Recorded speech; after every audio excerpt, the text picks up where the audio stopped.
Okay, we are going to discuss about the Reserve Bank of India and what is known as the credit policy. Okay, Reserve Bank of India and the credit policy. Okay, this Reserve Bank of India, historically, if you see, in 1806, the Bank of Bengal was started in the country, and in 1840, Bank of Bombay was started in the country. In 1843, the Bank of Madras was started in the country. By merging these three, the Imperial Bank of India, the Imperial Bank of India was started in 1921 by merging all these three banks.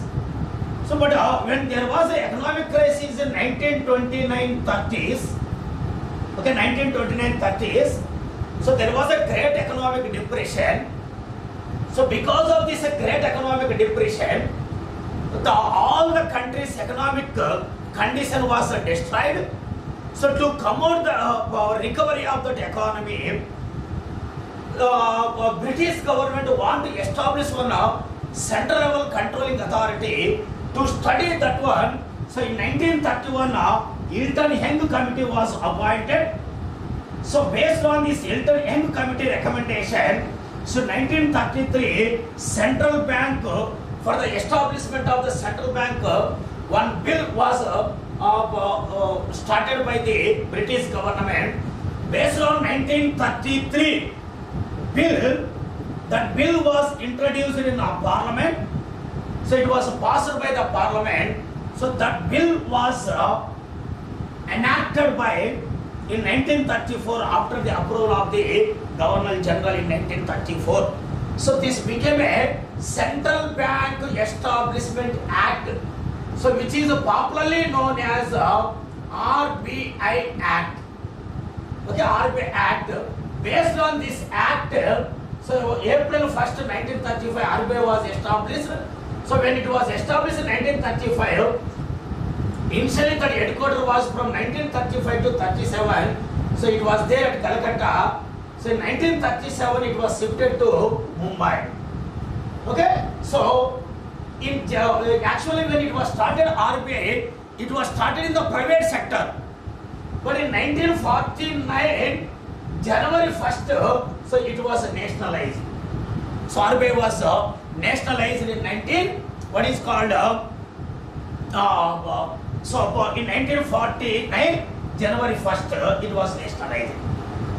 Okay, here RBI, it's the structure.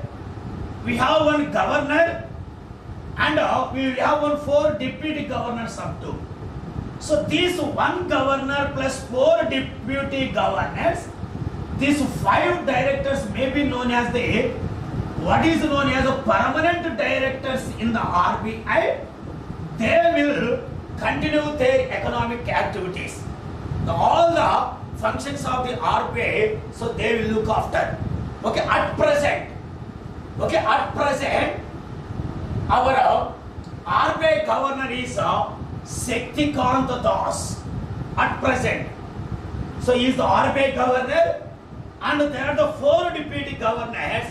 That is Sri Mahesh Kumar Jain is one of the deputy governor of RBI, and Dr. M.D. Patra is one of the deputy governor of RBI, and Sri M. Rajeshwar Rao is also one of the deputy governor, and Sri T. Ravi Shankar is one of the deputy governor.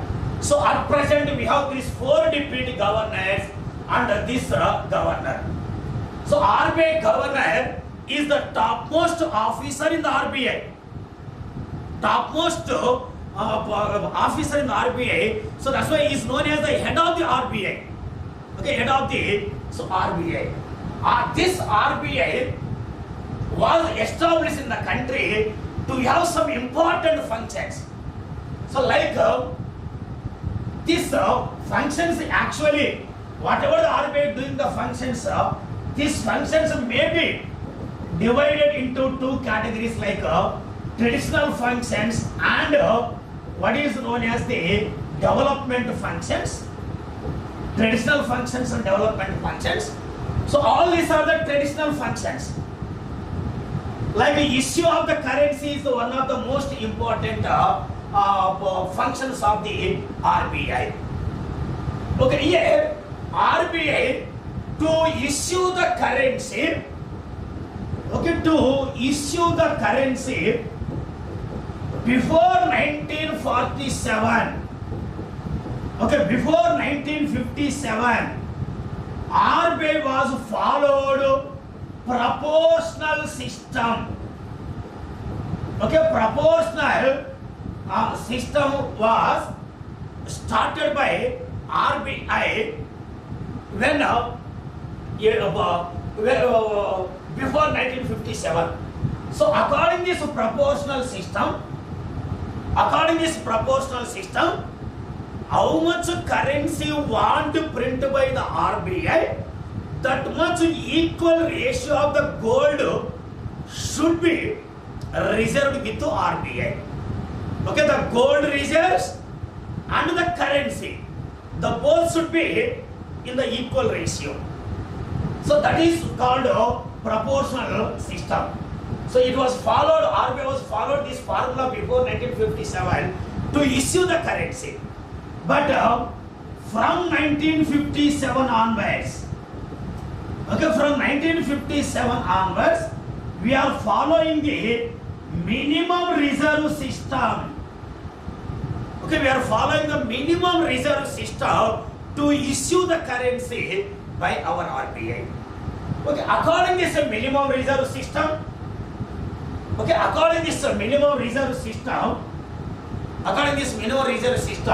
here, to issue the currency, RBI should be reserved minimum rupees 200 crores worth of either gold and foreign currency or foreign reserves. So by reserving the minimum 200 crores worth of gold and foreign reserves, so RBI can issue the currency. So that's why it is known as the minimum reserve system. Of course, out of this 200 crores worth of gold and foreign reserves, 115 crores worth should be minimum in the form of the gold, and the remaining 85 crores may be gold reserves, it can be maintained. So that is what we can see. Okay, here, whenever we are talking about this particular concept, that is RBI, so RBI following this formula to issue the currency, that is one of the most important functions of the RBI, and RBI is acting as a bank to the banks. What is the meaning of the bank? Bank nothing but, so it is the bank nothing but it has accept to deposit and acts to lend money to the people. But RBI is not accepting deposit from the public, and RBI is not lending money directly to the people. That's why RBI is not a bank to the public. It is a bank to the whom? So it is a bank to the banks, because it is accepting deposit from the banks and lending money it is if it is required to the banks. That's why RBI is acting as a bank to the bank, and also bank to the government. So because whenever it is required, RBI is accepting deposit from the governments, and if it is required, RBI is lending money to the governments. So that's why it is called a bank to the government. Government means it may be central government, it may be state government, okay, it may be what is called semi-government, public sector units, all this will come under the, even including local government also. And RBI is also acting as a custodian to the foreign reserves. RBI is always trying to protect the foreign reserves. So it is trying to protect the foreign reserves, to protect our currency value. To protect our currency value, RBI is always trying to protect the foreign currency, trying to reserve the foreign currency with always. Okay, like this, RBI is also establishing the clearing houses in the many places to speed up the online activities, to develop the link among the banks, clearing houses, to clear the different bank checks and online transaction, to clear immediately. So the clearing houses were started by the RBI in the different places, and RBI is trying to establish many financial institutions, like different type of the banks establishing, and banks expanding their branches. To expand their branches, so RBI is giving the what is called RBI is giving the license to the banks to establish, to expand the branches in the different places, and to establish the new banks, and the many financial institutions like IDBI.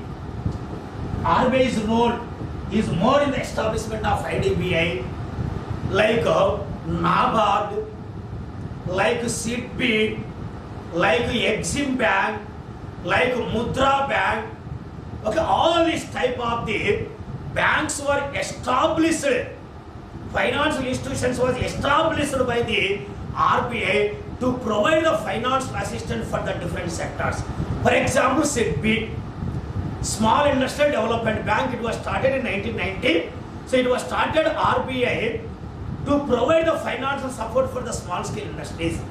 NABARD was started in 1982 for the what is called to provide the financial assistance for the agriculture sector and rural development. Like that, by establishing the different type of the financial institutions and the banks, so it is trying to promote the saving, and the saving is converting into investment.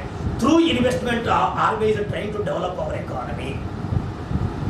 And by providing the financial assistance for the different sectors, by developing that particular sectors, RBI is trying to promote the, develop the economic activities in the country, and allocating the resources for the different aspects. Allocating the resources for the different sectors to promote by using the dual interest rate, by implementing the dual interest rate. So the funds, the loans is trying to provide for the weaker section people. Okay, weaker section people with lower interest, That is like for the backward regions, backward sectors like agriculture.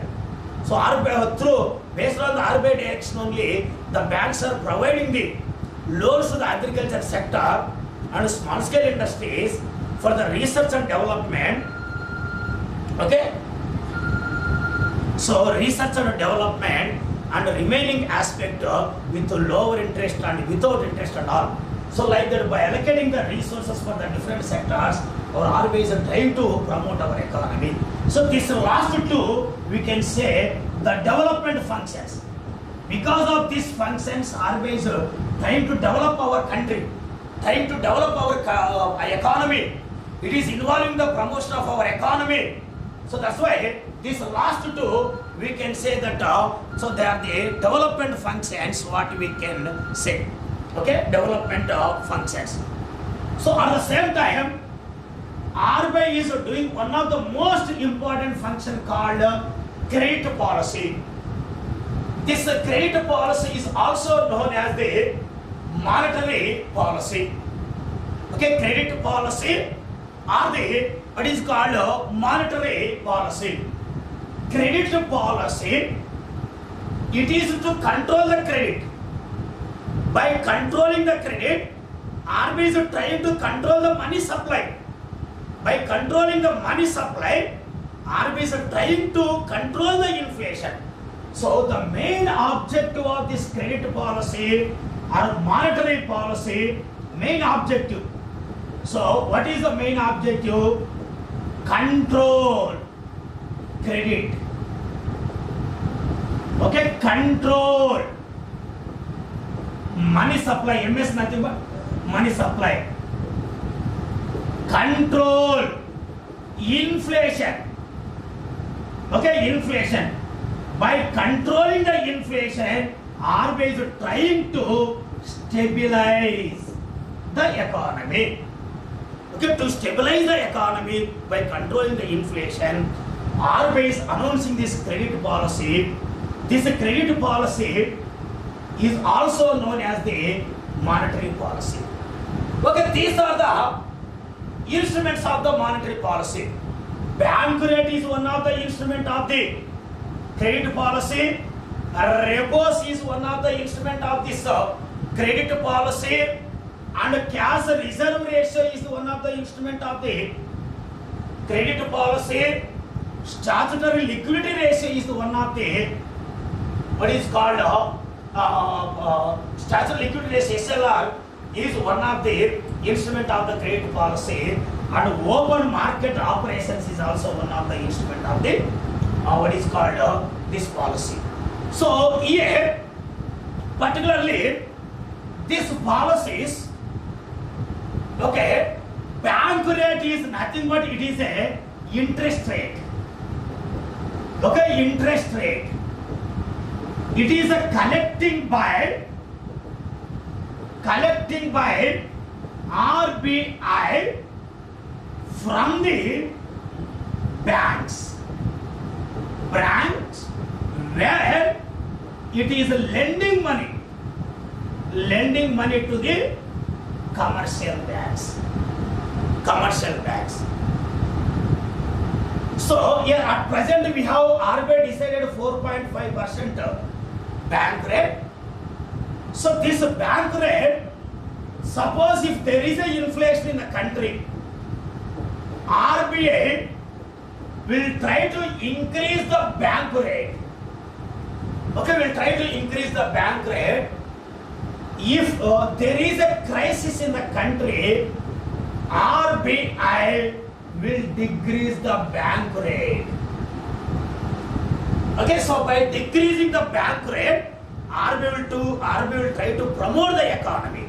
RBI will try to expand the economy. Suppose if RBI will decrease the bank rate, interest rate will decrease. If RBI will decrease the interest rate, automatically the banks will borrow more money from the RBI, and these commercial banks will lend money to the public with lower interest rate. And because of the lower interest rate, it will become a cheaper money. So if the money is available with lower interest rate, the people will borrow money. After the borrowing money, they will spend on the purchasing. That is, the demand will increase. If the demand will increase, automatically purchasing power will increase. So automatically the demand, if the demand increases, investor will increase the production and sell the product in the country. So all the economic activities will increase. So that's why to come out from this economic crisis, so RBI is going to decrease the bank rate to control the inflation. RBI is going to decrease the what is called bank rate, what we can say. So like repos. So this repos nothing but a actual repurchasing option. We have many things Vaga was suggested now. Here please remember, in the simple meaning for you, repo rate is also nothing but it is an interest rate like the bank rate. But simply just you remember that when RBI is lending money to the commercial banks, that is short-term loans. For that short-term loans, if RBI is collected interest rate, that is known as the what is called repo rate. Okay, bank rate also same, but in the repo rate they are mentioning the time when they are going to repurchase, when they are going to repay the loans. So since the time was mentioned, it is called short-term loans. So if RBI will collect the interest rate for the short-term loans, that is called repo rate. Without time mentioned, RBI will lend money to the people, to the banks, and from the banks it will collect the money, interest rate, that is called bank rate. So in case of the reverse repo rate also at present we have 4%. Reverse repo rate nothing but it is a reverse. So in case of the reverse repo rate, RBI is paying interest rate to the commercial banks after the borrowings loan from the commercial banks. Here in the case of the repo rate, RBI is lending money to the commercial bank, collecting interest rate. But in case of the reverse repo rate, RBI is paying interest rate to the commercial banks after borrowing the loans from the commercial banks. And so these are the things. We can see cash reserve ratio. Cash reserve ratio nothing but here it is the percentage of the money reserved by the banks with the RBI from their total deposits. All the banks are accepting deposits. From their total deposits, some percentage of the money has to reserve with RBI. So that will be known as the cash reserve ratio. Okay. And statutory liquidity ratio nothing but it is like a CRR, but CRR means it is reserved with RBI. SLR nothing but it is reserved with themselves. So nothing but SLR nothing but so it is the percentage of the money reserved by the banks with themselves out of the total deposits, out of their total deposits. So SLR is at 18% at present, the CRR is 8%. So CRR is reserved with RBI in terms of cash, SLR is reserved with themselves, okay, themselves, of course in terms of either cash or government securities, that is asset, that is SLR. And open market operations nothing but open market operations nothing but RBI is selling and buying the government bonds in the open market is known as the open market operations. That's all. Okay, in case of this open market operation, RBI is a mediator between the buyer and seller. Who is the seller here? Government actually. Buyer may be banks. So RBI is selling the government bonds whenever it is required. Whenever it is required, RBI is buying the government bonds. This in the open market, this concept is known as the what is called open market operations. So whenever there is a inflation in the country, RBI is trying to sell the government bonds and take money from the commercial banks and trying to reduce the money supply among the people to control the inflation, to stabilize the economy. Whenever there is a crisis in the country, RBI will try to borrow or buying the bonds. After buying bonds from the banks, RBI will try to give the money to the banks and it will increase the money supply. By increasing the money supply, purchasing power of the people will increase and all the economic activities will increase. Then we can come out from the economic crisis. Like here CRR and SLR also. So whenever there is an inflation in the country, RBI will try to increase this one, CRR and SLR. If there is a crisis in the country, so RBI will try to decrease the CRR and SLR during this crisis in the country. Okay, this is the what is called instruments of the what is called monetary policy.